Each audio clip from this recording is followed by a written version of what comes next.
UTL solar, solar लावणार आणि सबसिडीही मिळवून देणार। जालन्याच्या वडीगोद्रीत मराठा आणि ओबीसी आंदोलक आमने सामने, लक्ष्मण हाकेंच्या उपोषणस्थळी घोषणाबाजी, पोलिसांचा अतिरिक्त फौजफाटा तैनात। शंभूराज देसाई आणि मराठा कार्यकर्त्यांच्या आग्रहानंतर जरांगेंवर रात्री सलाईनद्वारे उपचार, शंभूराज देसाईंची जरांगेंसोबत संवादाची माहिती सोमवारी देणार। जरांगेंच्या समर्थनार्थ आज धाराशिव आणि बीड बंदची हाक, बाजारपेठ, शाळा, महाविद्यालय बंद ठेवण्याचं आवाहन, तर उद्या पुणे आणि जालना बंदचीही हाक। राष्ट्रवादीच्या चिन्हाबाबत लवकर निर्णय घ्या, तातडीनं निर्णय होणार नसेल तर घड्याळ चिन्ह गोठवा, शरद पवार गटाची सुप्रीम कोर्टाला विनंती। 120 ते 130 जागांवर महाविकास आघाडीत सहमती, सूत्रांची माहिती, विदर्भ सोडून महाराष्ट्रातील उर्वरित जागा वाटपावर चर्चा। अमित शहांचा दौरा आणि जागा वाटपाचा संबंध नाही, जागा वाटपाची 70 ते 80% चर्चा पूर्ण, बावनकुळेंची माहिती, तर महाविकास आघाडीत ठाकरेंना सीएम करणार नाहीत, बावनकुळेंचं वक्तव्य।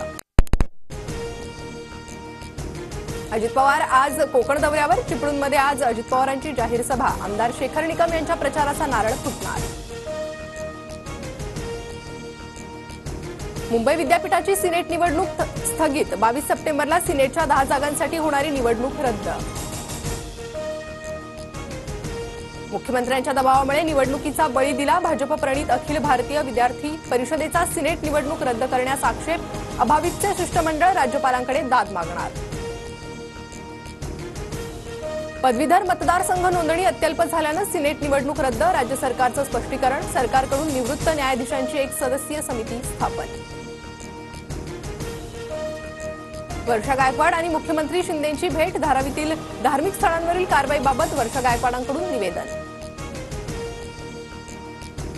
पुण्यातील 3 भाजप नेत्यांना जिल्हा नियोजन समितीतून निधी, हर्षवर्धन पाटील, आशा बुचके, बाळा भेगडेंना 1 कोटींचा निधी, काँग्रेसचे 2 आणि पवार गटाच्या 1 आमदाराला वगळलं।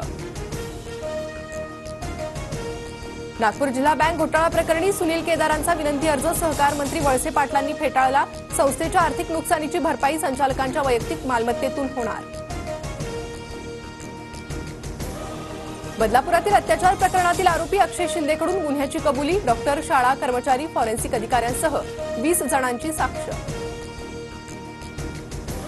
मध्य रेल्वेवर आज रात्री 10:30 ते पहाटे 4:30 वाजेपर्यंत ब्लॉक, ठाणे स्थानकावर पादचारी पुलाची तुळई उभारण्यात येणार।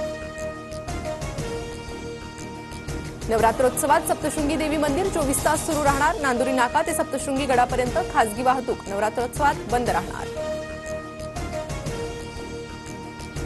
सोमवारपासून अंगणवाडी सेविकांचं जेल भरो आंदोलन, 3000 वेतनवाढ करण्याच्या निर्णयाची अंमलबजावणी करण्याची मागणी।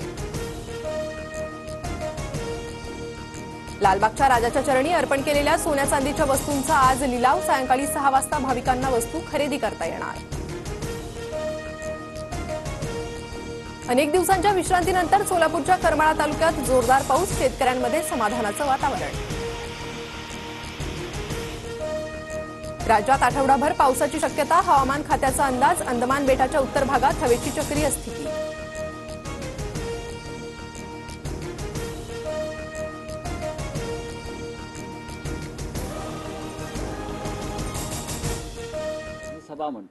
UTL सोलार, सोलार लावणार आणि सबसिडीही मिळवून देणार।